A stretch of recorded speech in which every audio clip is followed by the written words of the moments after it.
আমি এক বাবার গরিব সন্তান। আমি বাহিরে গিয়ে কাজ না করলে আমার চুলায় আগুন জ্বলে না, খানাও হয় না। আমার বাচ্চা আছে ছোট ছোট। আমার ঘরে আমার বৃদ্ধ বাবা বিছানায় পড়ে আছে, আমার বৃদ্ধা মাও ঘরে আছে। আমার জীবনের অভ্যাস ছিল আমি কাজ করে প্রতিদিন বাড়িতে আসার সময় গাভীর দুধ নিয়ে আসতাম। আমি এসে প্রথমে মায়ের মুখে দুধ দিয়া, বাবার মুখে দিয়া, তারপরে বাচ্চাদের দিতাম। আমি আমার কলিজা দিয়া মাকে বাবাকে মোহাব্বত করেছি। আমার মা বাবাকে আগে দুধ পান করাইয়া তারপরে বাচ্চাদের দিতাম। একদিন কাজ থেকে আসতে আমার বাড়িতে রাত হয়ে গেল।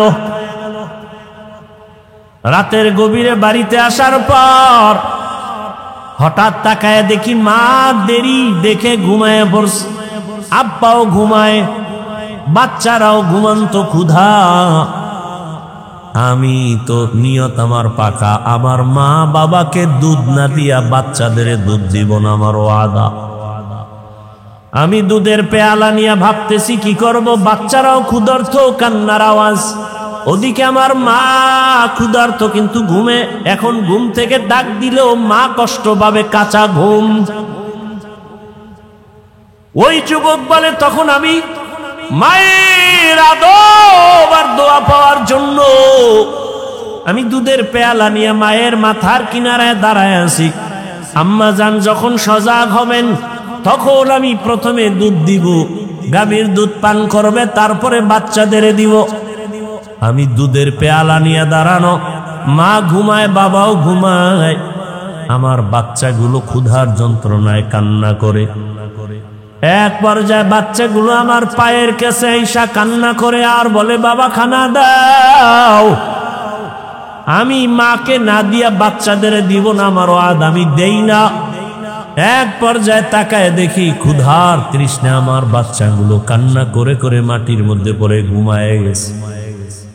রাতের গভীরে আমার আম্মা সজাগ হইয়া তাকায় দেখে আমি সন্তান দুধের পেয়ালা নিয়ে মায়ের কিনারায় দাঁড়ান।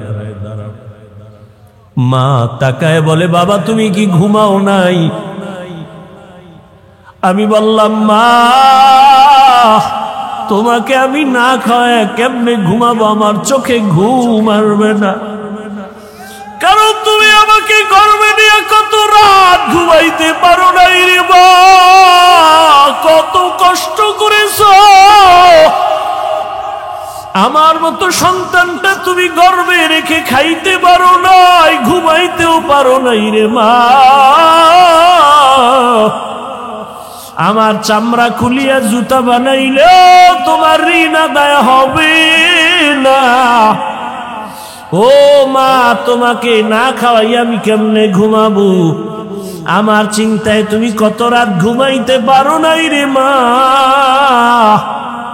আমার অসুস্থতার কারণে তোমার ঘুম চোখে আসে নাই রে মা। তোমারে আমি ক্ষুধার্ত রাইখা কেমনে ঘুমাই? তোমার জন্য দুধের পেয়ালা নিয়ে দাঁড়ানো। হঠাৎ আম্মা জান তাকায়া দেখে আমার পায়ের কিনারে আমার বাচ্চাগুলো কান্না করে করে ঘুমিয়ে পড়েছে। মা আরো আশ্চর্য হইয়া আমাকে ধমক দিয়ে কয়, বাবা আরে আমার নাতিদের কেন তুই কষ্ট দিয়েছ? ওদেরকে কেন খানা দেও নাই? আমি মাকে বলছিলাম, মা তোমার মুখে না দিয়ে আমি কারো মুখে দুধ দিব না, বাচ্চাদেরও দেই নাই। আমার আম্মা জান দুধ পান করার আগে একটা চিৎকার দিয়া দোয়া করেছে, হে মালিক, আমার কলিজার সন্তান আমার জন্য এতটা ত্যাগ স্বীকার করলো, কোরবানি করলো, ও আল্লাহ তুমি ওরে দোজাহানে কামিয়ে বিধান করিও। আমি এক বাবার গরিব সন্তান। আমি বাহিরে গিয়ে কাজ না করলে আমার চুলায় আগুন জ্বলে না, খানাও হয় না। আমার বাচ্চা আছে ছোট ছোট। আমার ঘরে আমার বৃদ্ধ বাবা বিছানায় পড়ে আছে, আমার বৃদ্ধা মাও ঘরে আছে। আমার জীবনের অভ্যাস ছিল আমি কাজ করে তখন আমার প্রধান খাদ্য ছিল আমাদের গাভীর দুধ। আমি কাজ করে প্রতিদিন বাড়িতে আসার সময় গাভীর দুধ নিয়ে আসতাম। সারাদিন আমার বাচ্চারা ক্ষুধার্ত, খানা পায় না। আমি এসে প্রথমে মায়ের মুখে দুধ দিয়া, বাবার মুখে দিয়া, তারপরে বাচ্চাদের দিতাম। আমি আমার কলিজা দিয়া মাকে বাবাকে মোহাব্বত করেছি। আমার মা বাবাকে আগে দুধ পান করাইয়া তারপরে বাচ্চাদের দিতাম। একদিন কাজ থেকে আসতে আমার বাড়িতে রাত হয়ে গেল। রাতের গভীরে বাড়িতে আসার পর হঠাৎ তাকায় দেখি মা দেরি দেখে ঘুমায় পড়ছে, আব্বাও ঘুমায়, বাচ্চারাও ঘুমন্ত ক্ষুধা। আমি তো নিয়ত আমার পাকা, আমার মা বাবাকে দুধ না দিয়া বাচ্চাদের দুধ দিব না, আমার ওয়াদা। আমি দুধের পেয়ালা নিয়ে ভাবতেছি কি করব, বাচ্চারাও ক্ষুধার্ত, কান্নার আওয়াজ। ওদিকে আমার মা ক্ষুধার্ত কিন্তু ঘুমে। এখন ঘুম থেকে ডাক দিলেও মা কষ্ট পাবে, কাঁচা ঘুম। ওই যুবক বলে তখন আমি মায়ের আদব আর দোয়া পাওয়ার জন্য আমি দুধের পেয়ালা নিয়ে মায়ের মাথার কিনারায় দাঁড়ায় আছি। আম্মা জান যখন সজাগ হবেন তখন আমি প্রথমে দুধ দিব, গাভীর দুধ পান করবে, তারপরে বাচ্চাদের দিব। আমি দুধের পেয়ালা নিয়ে দাঁড়ানো, মা ঘুমায়, বাবাও ঘুমায়।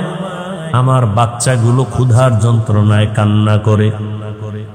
এক পর্যায়ে বাচ্চাগুলো আমার পায়ের কাছে আইসা কান্না করে আর বলে, বাবা খানা দাও। আমি মাকে না দিয়া বাচ্চাদের দিব না, আমার ওয়াদ, আমি দেই না। এক পর্যায়ে তাকায় দেখি ক্ষুধার তৃষ্ণা আমার বাচ্চাগুলো কান্না করে করে মাটির মধ্যে পড়ে ঘুমায় গেছে। রাতের গভীরে আমার আম্মা সজাগ হইয়া তাকায় দেখে আমি সন্তান দুধের পেয়ালা নিয়ে মায়ের কিনারায় দাঁড়ান।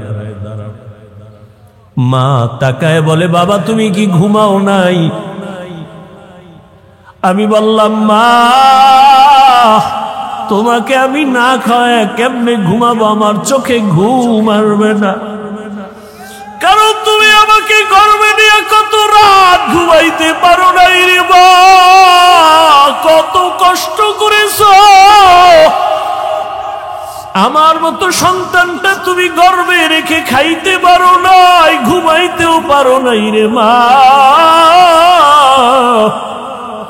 আমার চামড়া খুলিয়া জুতা বানাইলেও তোমার ঋণ আদায় হবে না। ও মা, তোমাকে না খাওয়াই আমি কেমনে ঘুমাবো? আমার চিন্তায় তুমি কত রাত ঘুমাইতে পারো নাই রে মা। আমার অসুস্থতার কারণে তোমার ঘুম চোখে আসে নাই রে মা। তোমারে আমি ক্ষুধার্ত রাইখা কেমনে ঘুমাই? তোমার জন্য দুধের পেয়ালা নিয়ে দাঁড়ানো। হঠাৎ আম্মা জান তাকায়া দেখে আমার পায়ের কিনারে আমার বাচ্চাগুলো কান্না করে করে ঘুমিয়ে পড়েছে। মা আরো আশ্চর্য হইয়া আমাকে ধমক দিয়ে কয়, বাবা আরে আমার নাতিদের কেন তুই কষ্ট দিয়েছ? ওদেরকে কেন খানা দেও নাই? আমি মাকে বলছিলাম, মা তোমার মুখে না দিয়ে আমি কারো মুখে দুধ দিব না, বাচ্চাদেরও দেই নাই। আমার আম্মা জান দুধ পান করার আগে একটা চিৎকার দিয়া দোয়া করেছে, হে মালিক, আমার কলিজার সন্তান আমার জন্য এতটা ত্যাগ স্বীকার করলো, কোরবানি করলো। ও আল্লাহ, তুমি ওরে দোজাহানে কামিয়ে বিধান করিও। আমার আম্মা দোয়া করেছেন, ও আল্লাহ তোমার মোহাব্বতে কাজটা করেছে রে আল্লাহ। আমার হাবিব মায়ের জন্য দোয়া করেছেন, ও আল্লাহ আমলটা যদি পছন্দ হয় এর বরকতে পাথরের গুহা থেকে আমাদের এই গুহার মুখ থেকে পাথর সরায়া হেফাজতের ব্যবস্থা করো। রহমতের নবী হাদিসে পাকে বলেন, তৃতীয় ব্যক্তি যখন কান্না করে দোয়া করা শুরু করছে, সাথে সাথে পুরা পাথরটাই গুহার মুখ থেকে আল্লাহর কুদরতে আঁকা হয়ে গেছে। हर के दारत खौफे हकदार दिल मदम जन्नतुल मकवा देहद ओ रामकाम। জীবনের ত্যাগ আর কোরবানি ছাড়া কেউ সফল হতে পারে নাই, কামিয়াব হতে পারে নাই। বলে নামাজের ভেতরে তোমার ত্রুটি হয়ে যাইতে পারে, মালিকের কাছে ক্ষমা চাওয়ার নিয়তে 3 বার নামাজ শেষে তুমি সালাম ফিরে আস্তাগফিরুল্লাহ বলো। কারণ ইস্তেগফার এমন একটা আমল, এমন একটা তসবিহ, রাত আসলে যেমন দিন থাকে না, অন্ধকার আসলে আলো থাকে না, আলো আসলে অন্ধকার যেমন থাকে না, যেই বান্দা বান্দি ইস্তেগফারের আমল করবে তার আমল নামায় কোনো গুনাহ থাকে না। ইস্তেগফারের আমল তো ফরজ আমলের ঘাটতি। রাসূল বলেন কিয়ামতের দিন অনেক মানুষ নামাজ নিয়ে দাঁড়াবে, কিন্তু নামাজে ঘাটতি অনেক। যেইভাবে সিজদা দেওয়া দরকার ওইভাবে হক আদায় করে সিজদা দেওয়া হয় নাই। রুকুর থেকে দাঁড়াইবে, দাঁড়াইয়া রব্বানা লাকাল হামদ বলবে, না পারলে অন্তত ওই টাইম পরিমাণ বলা পরিমাণ দাঁড়ায় থাকবে ওয়াজিব। ওই পরিমাণ দাঁড়ায় না, দৌড়ায় সিজদায় চলে গেল। সিজদায় যাওয়ার সময় আগে যাবে হাঁটু, এরপরে যাবে 2 হাত, এরপরে যাবে নাক, এরপরে যাবে কপাল। সে হাঁটু যাওয়ার আগে হাত দিয়া ভর করে সিজদায় চলে গেল। সিজদা দিয়া তাসবিহ পড়বে, আবার ওইটা বসবে, বসার পরে দোয়া আছে দোয়া পড়বে, না পারলে চুপচাপ বসে থাকবে, এরপরে আবার সিজদা করবে। যেইভাবে সিজদা করার প্রয়োজন সেইভাবে হক আদায় করে নাই। কিয়ামতের ময়দানে আল্লাহ যদি মাফ করে দেন, ওই ফরজ আমলের ঘাটতিগুলো পূরণ করার জন্য নফল আমলের প্রয়োজন হবে। নফল আমলের প্রয়োজন। এই জন্য কোন ঈমানওয়ালা বলে আমি নফল ছাড়ব না, তাহাজ্জুদ ছাড়ব না, ইশরাক ছাড়ব না, ওয়াবিন ছাড়ব না। আর একদল মুমিন বলে ঈমানের হালাত বলে আমার নফল পর্ব দূরের কথা, নফল লাগেই না। এরকম বহু ঈমানওয়ালা, ধৈর্য না থাকলে সম্ভব না। আল্লাহ বলেন ধৈর্য ধারণকারীদের জন্য সুসংবাদ 2টা। একটা মহা সুসংবাদ দুনিয়ার জমিনে আমি দিব, আর একটা মহা সুসংবাদ পরকালে আমি দিব। দুনিয়ার সুসংবাদ হলো অধৈর্য ধারণকারীর দল, আমি আল্লাহ নিজে তোমার বন্ধু হয়ে থাকবো। ইয়া আইয়ুহাল্লাযীনা আমানু ইসতাঈনু বিস-সাবরি ওয়াস-সালাহ ইন্নাল্লাহা মা'আস-সাবিরিন। ধৈর্য ধারণকারীরা সুসংবাদ নেও, আমি আল্লাহ তোমার বন্ধু হয়ে গেলাম, কোনো চিন্তা নাই। আর একটা সুসংবাদ তোমার পরকালে, ইন্নামা ইউওয়াফফাস-সাবিরুনা আজরাহুম, ইন্নামা ইউওয়াফফাস-সাবিরুনা আজরাহুম বিগাইরি হিসাব।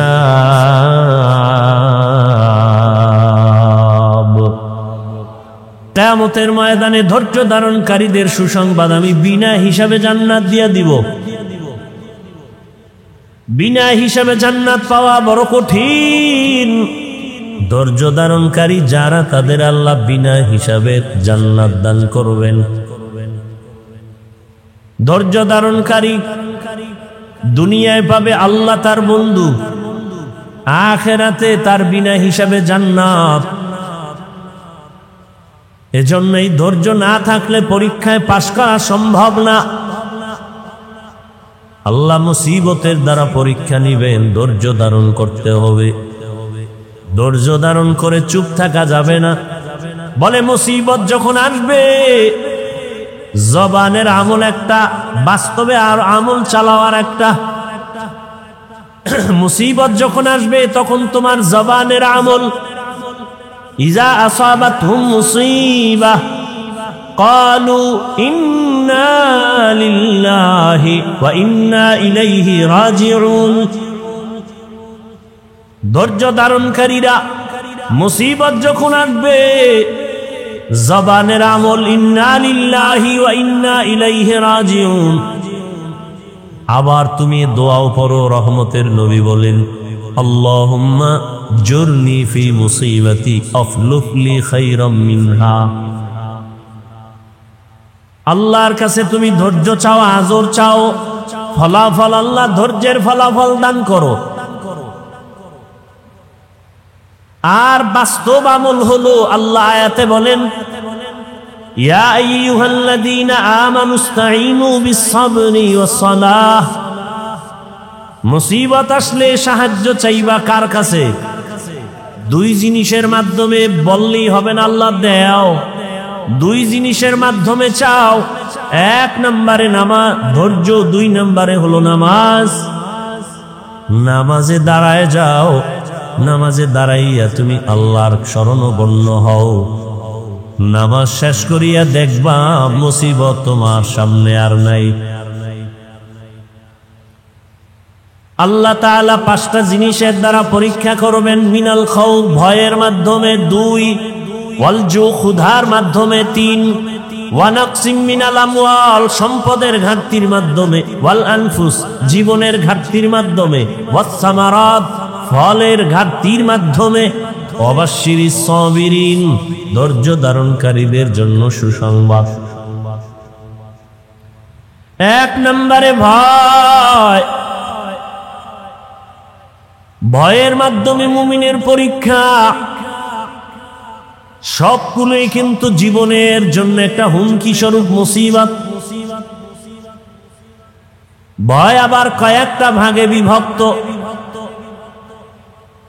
এক ভয় হলো আল্লাহর ভয়, আর একটা ভয় হলো দুনিয়ার মানুষের পক্ষ থেকে ভয়। তুমি যদি দাড়ি রাখো চাকরি থাকবে না, এরম ভয় আছে না নাই?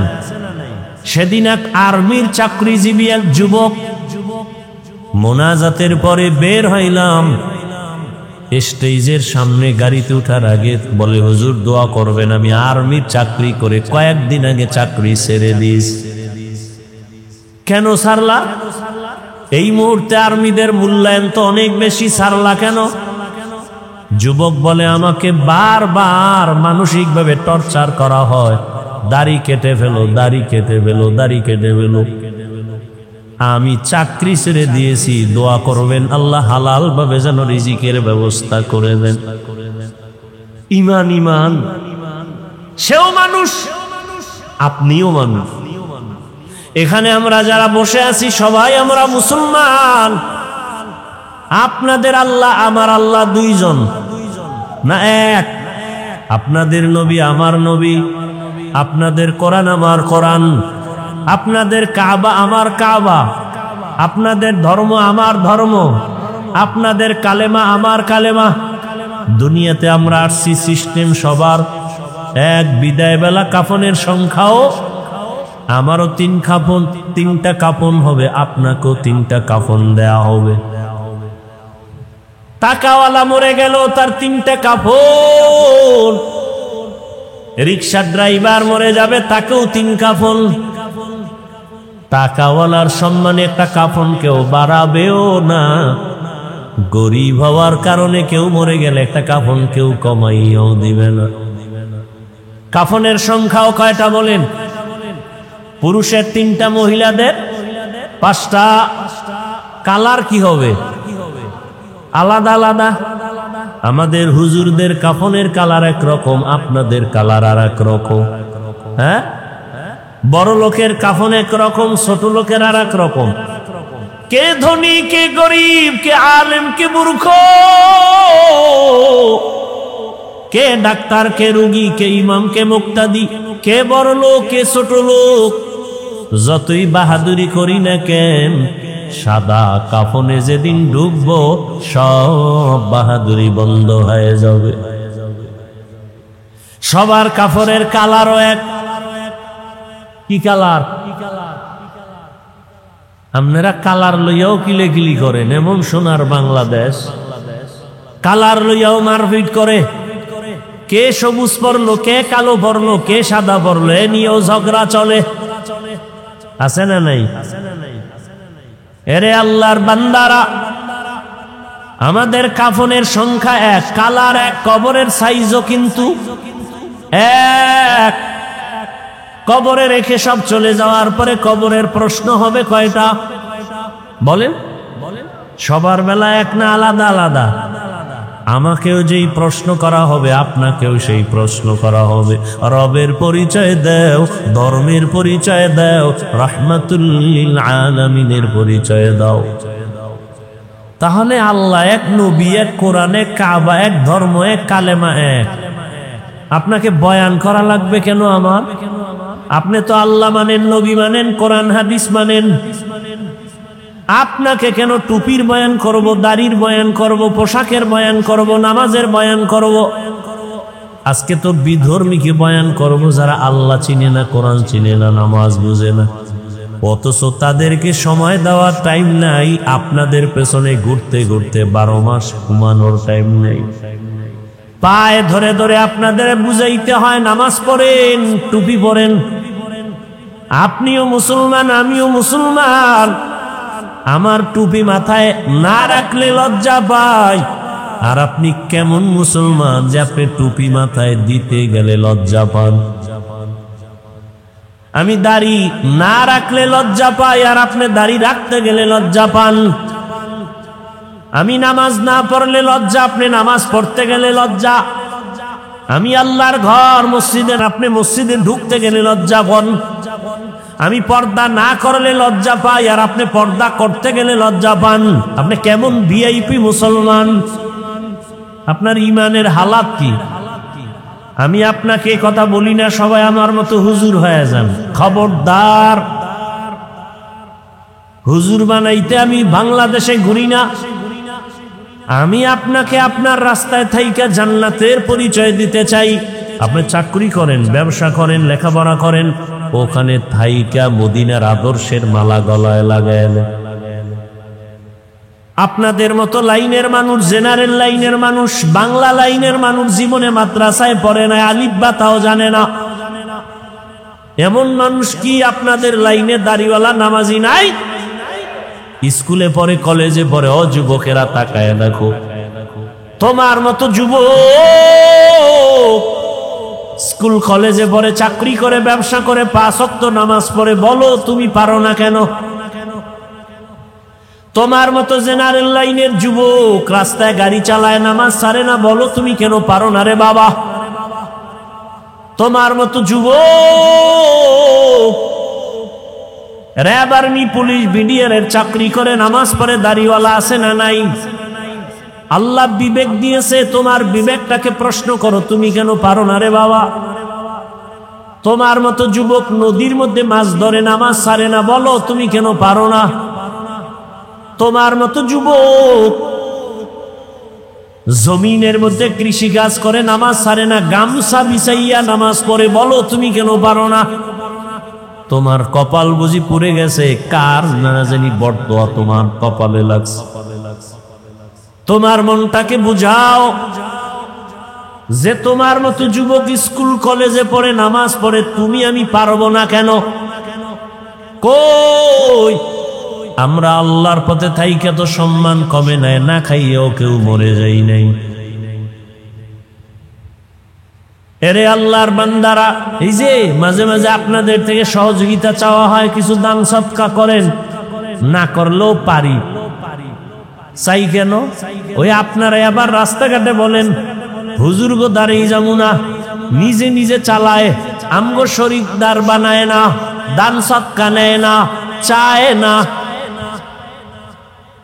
আর ইসলাম বলে, নবী বলে, কোরআন বলে, তুমি যদি দান করো, আমি হাফিজুর রহমান মাদ্রাসায় লেখাপড়া করে, ওয়াজ মাহফিলের স্টেজে বয়ান করে যেই সওয়াব পাবো, তুমি দান করিয়া ওই সম পরিমাণ সওয়াব পেয়ে যাবে। আমি হাফিজুর রহমান আলেম হইয়া বয়ান করিয়া আল্লাহর থেকে যতটা পুরস্কার পাবো, আমি হাফিজুর রহমানকে আলেম বানানোর পেছনে যারা সহযোগিতা করেছে আল্লাহর কাছ থেকে তারাও সমপরিমাণ পুরস্কার পেয়ে যাবে। আল্লাহ বলবে, হাফিজুর রহমান তোরে আমি জান্নাত দিলাম, তোকে বানাইতে গিয়া যারা একটা টাকা দিছে, কিতাব কিনে দিছে, আমি আল্লাহ তাদেরকেও জান্নাত দিয়া দিলাম।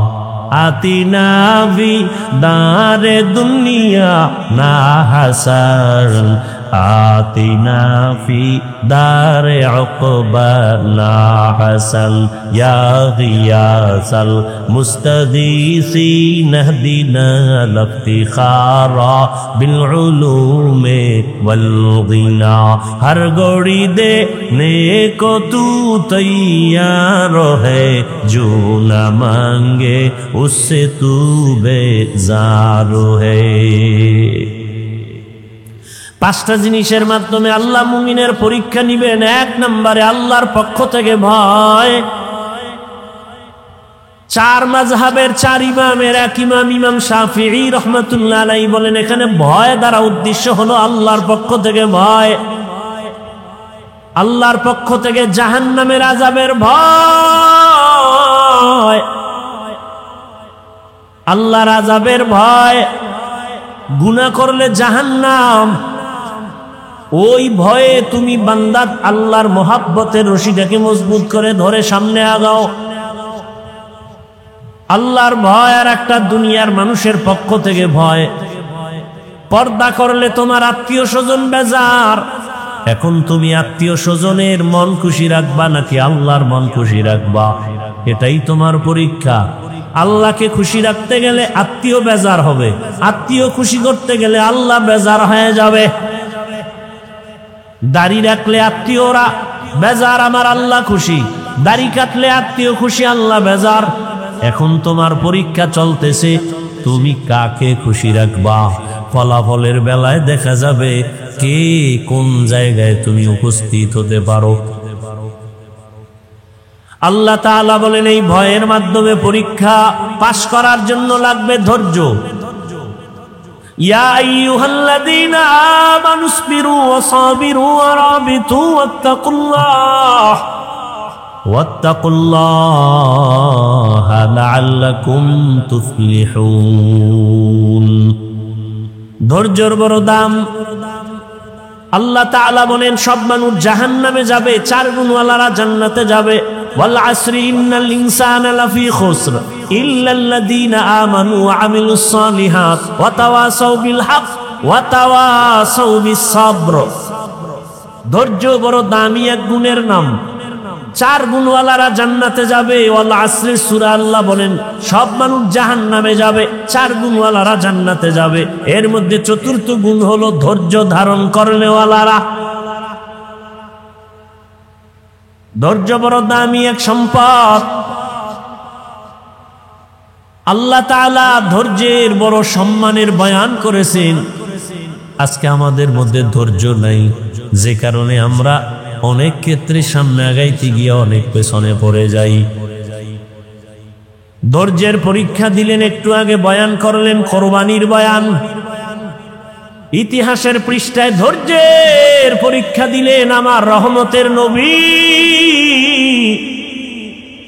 ধৈর্যের পরীক্ষা দিলেন আইয়ুব নবী, ধৈর্যের পরীক্ষা দিলেন ইসমাইল নবী, ধৈর্যের পরীক্ষা দিলেন ইসমাইল নবীর মা হাজেরা, ধৈর্যের পরীক্ষা দিলেন বেঈমান ফেরাউনের স্ত্রী আসিয়া। সারা রাত শুধু ধৈর্যের বয়ান চলতে থাকবে, শেষ হবে না। মায়ার নবী কেমন ধৈর্যের পরীক্ষা দিলেন। দুনিয়াতে আসার আগে বাবা হারাইলেন, দুনিয়াতে এসে একবার আব্বা বলে ডাক দিতেও পারলেন না, চেহারা দেখবে দূরের কথা। কেমন ধৈর্যের পরীক্ষা। 6 বছরে দুঃখিনী মাকেও হারায় ফেললেন আমার নবী। আবার এমন এক পরিবেশে আসছেন, চতুর্দিকে শুধু দুশ্মন। নবীর ডানে দুশ্মন, বামে দুশ্মন, চতুর্মুখী দুশ্মন নবীরে মারার জন্য রেডি। যেই নবী দোয়া করলে কবুল হয়ে যায়, উহুদ পাহাড় স্বর্ণ বানায় দিলে আল্লাহ চাইলেই দিতেন। নবী বলে না না, আমি গরিবী হালাতে থাকতে চাই, গরিবী হালাতে মরতে চাই, আমি গরিবদের সাথে কিয়ামতের দিন উঠতে চাই। নবী বলেন, ও গরিবেরা, বড় লোকের বাড়ি গাড়ি দেখা, টাকা পয়সা দেখা আফসোস করিস না, কিয়ামতের দিন কঠিন সময়, বড় লোকের 500 বছর আগে গরিবেরা জান্নাতে চলে যাবে। রহমতের নবী বলেন, আমি কতটাই যে গরিব, আমার পেটের ক্ষুধা খানা নাই, পাথর বেঁধে আমি দ্বীনের প্রচারণা চালাইছি। কেমন ধৈর্যের পরীক্ষা দিছেন আমার নবী। একদিন দুদিন না, 3 বছর পর্যন্ত শিয়াবে আবু তালিবের মধ্যে আমার রসুলকে গৃহবন্দী করে রাখছি। ওই মক্কার বেঈমানেরা নবীরে পানিও দেয় না, খানাও দেয় না। রহমতের নবী আমার গাছের পাতা ছিঁড়ে ছিঁড়ে চাবায় চাবায় খায় আর পেটের ক্ষুধা নিবারণ করে। মিনাল খাউফি ওয়াল জু, এক পরীক্ষা আল্লাহর ভয়, দ্বিতীয় পরীক্ষা ক্ষুধা। ইমাম শাফিঈ রাহমাতুল্লাহ আলাইহি বলেন, এখানে ক্ষুধা মানি হলো রোজা। রোজাদার সারাদিন না খাওয়ার কষ্ট কেমন, গরিবেরা না খাইয়া কষ্ট করে কেমন, এটা তুমি রোজা রাইখা উপলব্ধি করো। পরীক্ষায় যদি পাশ করতে চাও, ধৈর্য ছাড়া সম্ভব হবে। হাদিসে পাকের মধ্যে আসহাবে রকিম নামে একটা ঘটনা আছে, বলবো? অনেকে আপনারা জানেন, তারপর আমি অল্প টাইমে বলে ফেলবো। আসহাবে রকিম আল্লাহর দ্বীন হেফাজতের জন্য জালেমের ভয়ে এলাকার থেকে হিজরত করে 3টা যুবক সন্তান কোথাও রওনা হয়েছে। রাস্তা দিয়ে যাচ্ছে পাহাড়িয়া জঙ্গল, এক এলাকায় যাইয়া হঠাৎ করে মুষলধারে বৃষ্টি শুরু হয়ে গেল। এত পরিমাণ বৃষ্টি, কোথায় যাবে, রাস্তায় দাঁড়ানোর উপায় নাই, পার্শ্বে পাহাড়, পাহাড়ের গুহায় তারা ভেতরে ঢুকে আশ্রয় নিল। ওই 3টা যুবক পাহাড়ের গুহায় আশ্রয় নিয়া ভেতরে অপেক্ষা করে, বৃষ্টি কমে যাবে, এরপরে বের হব। কিন্তু আল্লাহর পরীক্ষা, একটা বড় পাথর আইসা পাহাড়ের গুহার মুখের মধ্যে পড়ে আটকায় দিল। এত বড় বিশাল পাথর, ধাক্কা দিয়াও নাড়ানো যাবে না। কি করা যায়?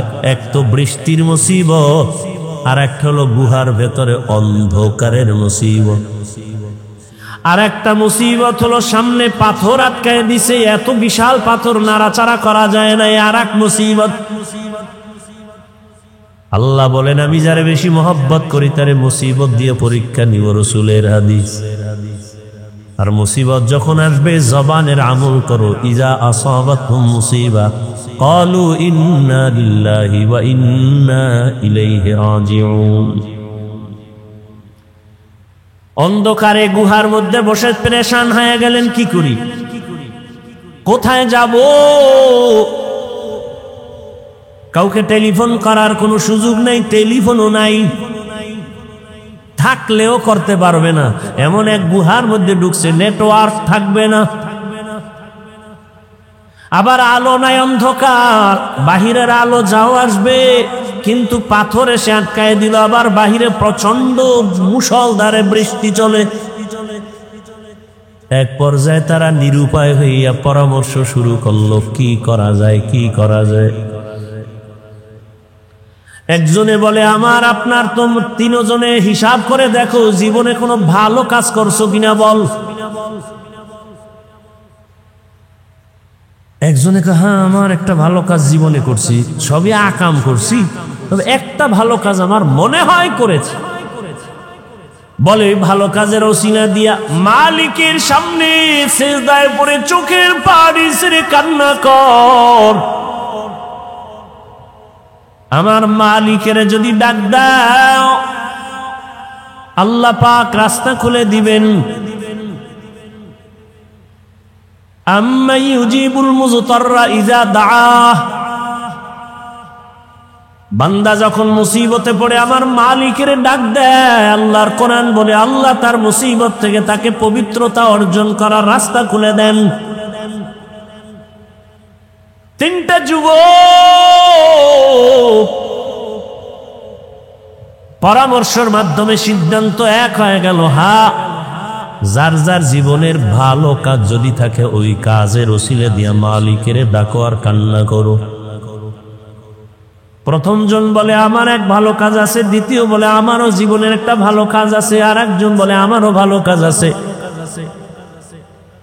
এক যুবক চোখের পানি ছেড়ে কান্না করে আর ভালো কাজের ওসিলা দিছে। কি তোমার ভালো কাজ? বলে আমার ভালো কাজ হলো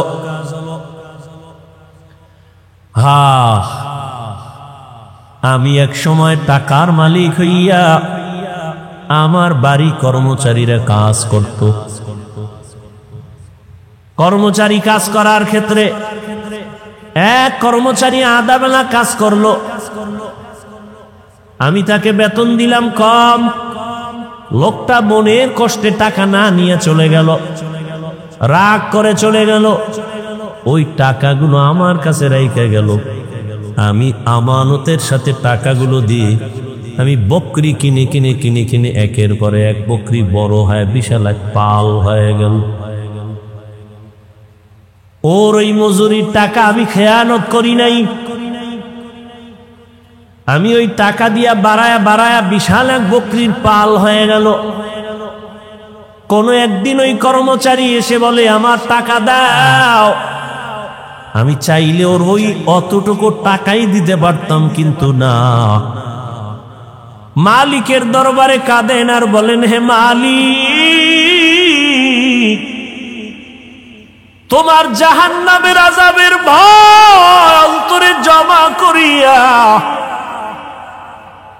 ওই কর্মচারীর পুরা টাকার অর্জন করা যত বকরি সব আমি দিয়া দিলাম, আর বললাম এগুলো তোর টাকার নিয়ে যা। কর্মচারী বলে আমার এগুলো কই পাবো, আমার অল্প টাকা, টাকা দাও। বলে না, আমি বাড়ায় বাড়ায় বাড়ায় বাড়ায় বকরির পাল করেছি, এগুলোর মালিক আমি না, তুই এগুলোর মালিক, সব নিয়ে যা। ও আল্লাহ, আমি চাইলে তো বকরি রেখে দিতে পারতাম, রাখি নাই, তোমার মহব্বতে খেয়ানত করি নাই।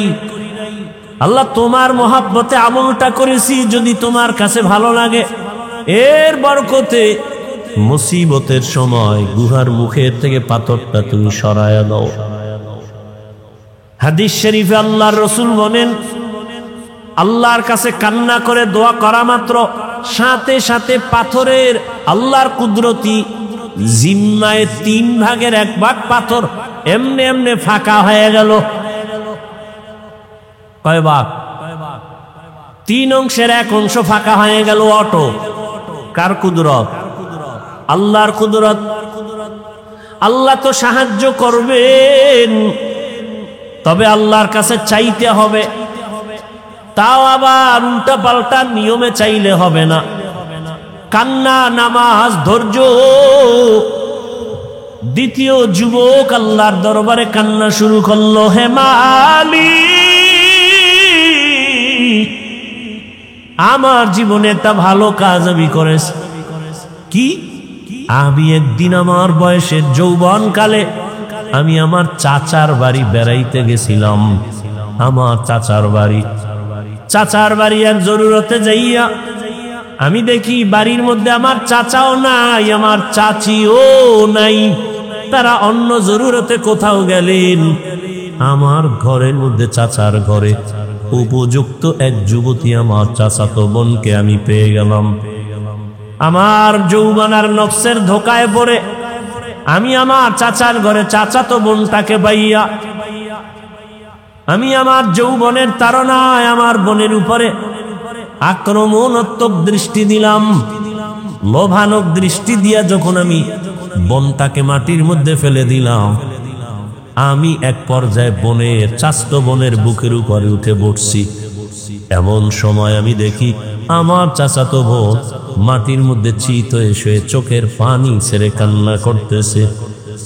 আমি জিজ্ঞাসা করলাম, বোন, তোমাকে আমি আঘাত করি নাই, আমি তোমার বুকের উপরে বসছি, তুমি কান্না করো কেন? চাচাতো বোন বিনয় হয়ে বলে, ও আমার চাচাতো ভাই, এখানে আমার মা নাই, বাবা নাই, আমার আল্লাহ আমাকে দেখতেছেন। আমার এই জীবনের বয়সে কোনোদিন কেউ আমার শরীর টাচ করে নাই। তুমি আমাকে শরীয়ত অনুযায়ী ইসলামের আইনে বিবাহ তো করতে পারো, বিবাহ করে নাও, কিন্তু কলঙ্কের দাগ বসাইও না রে ভাই। আমার জীবনে কোনো কলঙ্কের দাগ বসে নেই। আজ আমার জীবনের উপরে কলঙ্কের দাগ যদি বসে, আমি কেমনে মালিকের আদালতে দাঁড়াবো?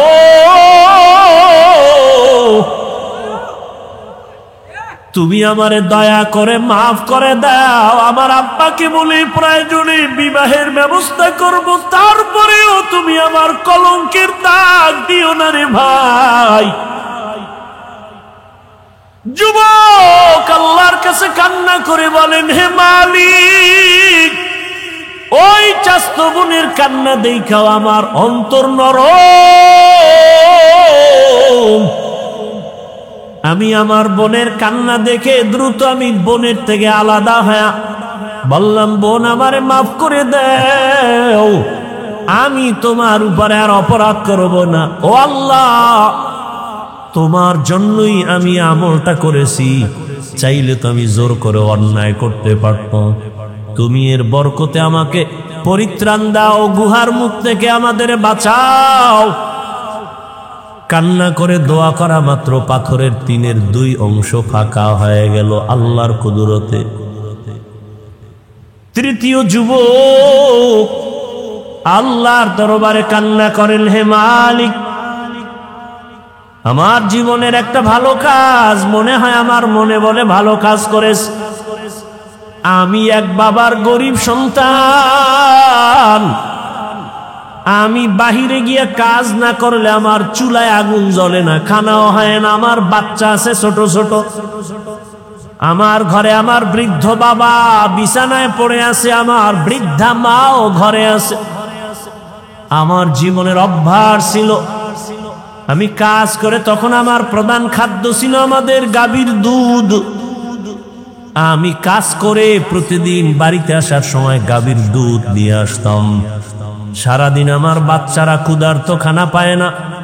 আমি এসে প্রথমে মায়ের মুখে দুধ দিয়া, বাবার মুখে দিয়া, তারপরে বাচ্চাদের দিতাম। আমি আমার কলিজা দিয়া মাকে বাবাকে মোহাব্বত করেছি। আমার মা বাবাকে আগে দুধ পান করাইয়া তারপরে বাচ্চাদের দিতাম। একদিন কাজ থেকে আসতে আমার বাড়িতে রাত হয়ে গেল। রাতের গভীরে বাড়িতে আসার পর হঠাৎ তাকায় দেখি মা দেরি দেখে ঘুমায় পড়ছে, আব্বাও ঘুমায়, বাচ্চারাও ঘুমন্ত ক্ষুধা। আমি তো নিয়ত আমার পাকা, আমার মা বাবাকে দুধ না দিয়া বাচ্চাদের দুধ দিব না, আমার ওয়াদা। আমি দুধের পেয়ালা নিয়ে ভাবতেছি কি করব, বাচ্চারাও ক্ষুধার্ত, কান্নার আওয়াজ। ওদিকে আমার মা ক্ষুধার্ত কিন্তু ঘুমে। এখন ঘুম থেকে ডাক দিলেও মা কষ্ট পাবে, কাঁচা ঘুম। ওই যুবক বলে, তখন আমি মায়ের আদর আর দোয়া পাওয়ার জন্য আমি দুধের পেয়ালা নিয়ে মায়ের মাথার কিনারায় দাঁড়ায় আছি।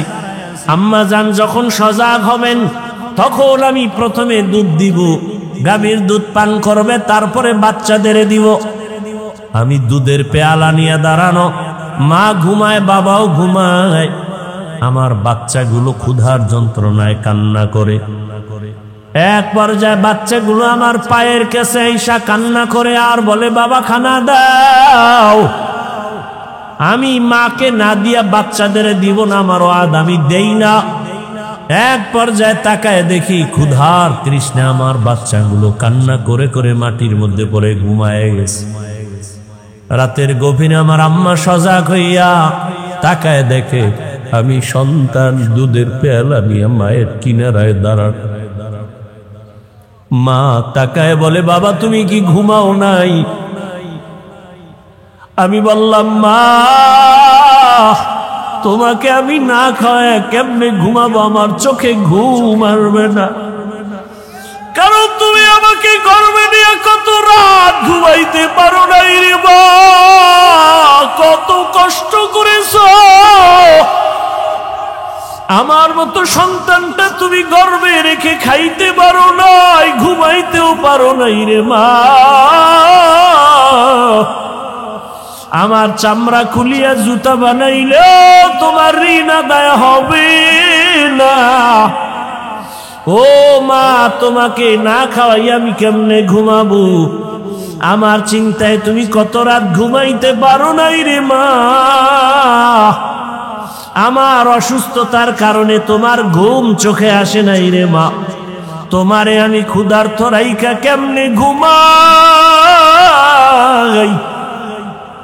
তোমার জন্য দুধের পেয়ালা নিয়ে দাঁড়ানো। হঠাৎ আম্মাজান তাকায়া দেখে আমার পায়ের কিনারে আমার বাচ্চাগুলো কান্না করে করে ঘুমিয়ে পড়েছে। মা আরো আশ্চর্য হইয়া আমাকে ধমক দিয়ে কয়, বাবা আরে আমার নাতিদের কেন তুই কষ্ট দিয়েছ?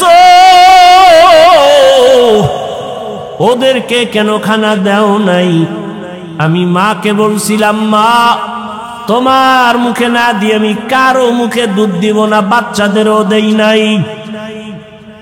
আমার আম্মা জান দুধ পান করার আগে একটা চিৎকার দিয়া দোয়া করেছে, হে মালিক আমার কলিজার সন্তান আমার জন্য এতটা ত্যাগ স্বীকার করলো, কোরবানি করলো, ও আল্লাহ তুমি ওরে দোজাহানে কামিয়ে বিধান করিও। আমার আম্মা দোয়া করেছেন, ও আল্লাহ তোমার মোহাব্বতে কাজটা করেছে রে আল্লাহ। আমার হাবিব মায়ের জন্য দোয়া করেছেন, ও আল্লাহ আমলটা যদি পছন্দ হয় এর বরকতে পাথরের গুহা থেকে আমাদের এই গুহার মুখ থেকে পাথর সরায় হেফাজতের ব্যবস্থা করো। রহমতের নবী হাদিসে পাকে বলেন, তৃতীয় ব্যক্তি যখন কান্না করে দোয়া করা শুরু করছে সাথে সাথে পুরা পাথরটাই গুহার মুখ থেকে আল্লাহর কুদরতে ফাঁকা হয়ে গেছে। হরকে দারদ খৌফে হকদার দিল মদম জন্নতুল মাকওয়া দেহদ ও রামাকাম। জীবনের ত্যাগ আর কোরবানি ছাড়া কেউ সফল হতে পারে নাই, কামিয়াব হতে পারে নাই। ও আমার যুবক, পর্দার আড়ালের মা বোনেরা, ও বৃদ্ধ বাবাজি, এই কোরবানির ইতিহাস, ত্যাগের ইতিহাস, কেমন বাবা সন্তানের জবাই করার জন্য রেডি, আর কেমন সন্তান বাবাকে বলে আমিও জবাই হওয়ার জন্য রেডি, তাড়াতাড়ি আমাকে জবাই করো, দেরি হলে আল্লাহ বুঝি আবার হুকুমটা নিয়ে যাবেন। কেমন ধৈর্য! ইব্রাহিম কাঁদে, ইসমাইলের চোখে পানি, হাজেরাও কান্না করে। ওদিকে মা হাজেরার কেমন ধৈর্য! শয়তান গিয়া কয়, হাজেরা ইসমাইলের কই পাঠাইছো 13 বছরের পর? বলে বাবা দাওয়াতে যায়, বাদশার দাওয়াতে। কয় না না, জবাই করতে নেই। বলে না, বাবা হইয়া কখনো সন্তান কি জবাই করতে পারে? শয়তান বলে আসল কথা আল্লাহর হুকুম। হাজেরা বলে, শয়তান দূর হ, আমার আল্লাহ যদি হুকুম করে একজন ইসমাইল না আরো ইসমাইল যদি থাকে সব আমি আল্লাহর পথে দিয়ে দিব। কেমন ধৈর্য ধারণকারিনী আম্মা জান ইসমাইল নবীর মা হাজেরা। এরে আম্মা জানেরা, আপনাদের অবদান যদি না থাকে একটা সংসার সুন্দর করা সম্ভব হয় না। একটা সমাজ আপনাদের কারণেই সুন্দর হয়, আপনাদের ধৈর্য আদর্শের কারণে একটা সন্তান ভালো আসে, সন্তানের ভালো আদর্শের কারণে সমাজ ভালো হয়ে যায়। অতএব কোরবানির ঘটনা থেকে ত্যাগের শিক্ষা, আল্লাহর মুহাব্বত, আদিকে আবার আল্লাহর জাহান্নামের আযাবের ভয়, ক্ষুধার তৃষ্ণা, আল্লাহ তাআলা পরীক্ষা নিবেন, ধৈর্যের মাধ্যমে পরীক্ষায় পাশ করতে হবে। ও আল্লাহর বান্দারা, কত গালি কত কিছুই শুনলাম, এরপরও আল্লাহর মুহাব্বতে টুপি ফালাই না, দাড়ি ফালাই না। চাইলে আজকে তোমার মতো প্যান্ট শার্টটাই লাগায় দাড়ি কেটে রাস্তায় ঘুরলে কে আমাদের বাধা দিত? মাদ্রাসায় পড়েছি, চাকরি নাই, ব্যবসা নাই, সার্টিফিকেট নাই সরকারি ভাবে, এরপরেও কেন এই পথ ছাড়ি না? গালাগালি শোনার পরেও কেন ছাড়ি না? একমাত্র কারণ আল্লাহর কোরআন সত্য, নবীর কথা সত্য। গুনাহ নিয়ে যারা কবরে যাবে তাদের আযাব হবে জাহান্নাম, তাও সত্য। নেক আমলওয়ালাদের জন্য জান্নাত, তাও সত্য। এই চিন্তা ভাবনা করে আল্লাহর মুহাব্বতে নামাজ রোজা ধরে ফেললাম। রিজিকের মালিক আমার আল্লাহ, ইজ্জতের মালিক আল্লাহ, সম্মানের মালিক আল্লাহ, হায়াতের মালিক আল্লাহ। ও যুবক, এখনো সময় আছে ইসমাইল নবীর আদর্শের মতো ধৈর্য ধারণ করে আল্লাহর মুহাব্বতের রশি গলায় লাগাও। মা বাবার দোয়া নিয়া, শিক্ষকের দোয়া নিয়া, ওলামায়ে কেরামের পরামর্শ নিয়া নবীর আদর্শ মেনে চলবা। জীবনে কত শখ মিটাইয়া গুনাহ করলা, মনে চাইছে নামাজ পড়বা না, পড়ো নাই, মনে চাইছে দাড়ি কাটবা, কেটে ফেলেছো, মনে চাইছে পার্কে পার্কে ঘুরবা, ঘুরেছো, এখনো কি তোমার শখ মিটে না? সারা রাত মোবাইলে গুনাহ করবা, করেছো, এখনো কি তওবা করবা না? কয়দিন আর দুনিয়ায় বাঁচবা? তোমার আমার চোখের সামনে কত যুবকের লাশ, গাড়ির নিচে, পানির নিচে যুবকের লাশ।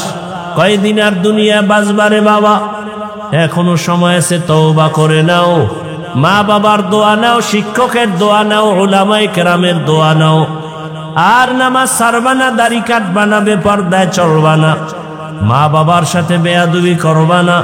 বৃদ্ধ বাবাজিরাও আল্লাহর কাছে ইব্রাহিম নবীর মতো ত্যাগী হইয়া আমল ধরে ফেলেন। আপনার মতো কত বুড়ারা মসজিদে গিয়া নামাজ পড়ে, আপনি কেন পারবেন না? আম্মা জানের আপনার মতো কত মা এখনো আছে, পর্দা করে, স্বামীর মাল হেফাজত করে, নামাজ পড়ে, বেপর্দায় চলে না, মোবাইলে সময় নষ্ট করে না। আপনারা কেন পারবেন না? আল্লাহর কাছে তওবা করেন, আল্লাহকে মনে মনে বলেন, হে আল্লাহ, আর নামাজ ছাড়বো না, দাড়ি কাটবো না, বেপর্দায় চলবো না। ও যুবক বাবার, আল্লাহর কাছে যদি তওবার নিয়ত থাকে, অন্তরে কোনো মুনাফিকি না থাকে, খাঁটি তওবার নিয়ত যদি থাকে, দুটো হাত আল্লাহকে দেখাইয়া দাও। আয় আল্লাহ, হাতগুলো কবুল করে নেন, তওবা কবুল করে নেন, তওবার উপরে মজবুত হইয়া চলার মতো তৌফিক দান করেন, আমিন। আল্লাহ আমাদের সবাইকে আল্লাহর কঠিন বান্দার উপরে যে পরীক্ষা, মুমিনের জন্য আল্লাহ পরীক্ষায় পূর্ণ কামিয়াবি অর্জন করার তৌফিক দান করেন, সাবিরিনদের অন্তর্ভুক্ত করে দেন। কোরবানির মাধ্যমে ইব্রাহিম নবী, ইসমাইল নবী যেমন পাশ করেছেন, মা হাজেরা পাশ করেছেন, আমাদের এই ক্ষুদ্র পরীক্ষায় যেন আমরা তাদের মতো পাশ করতে পারি, সে তৌফিক আল্লাহ দান করে। মাদ্রাসার জন্য দোয়া, আল্লাহ মাদ্রাসা কবুল করেন, আসাতাজায়ে কেরামদেরকে কবুল করেন, তালিবুল ইলম যারা তাদেরকে কবুল করেন। হযরত দোয়া করবেন, যেহেতু ঘরওয়ালা ঘরের হালাত ভালো জানেন, আপনারা বিসমিল্লাহ বলে মোনাজাত, এই বরকতি দোয়া বড় দামি।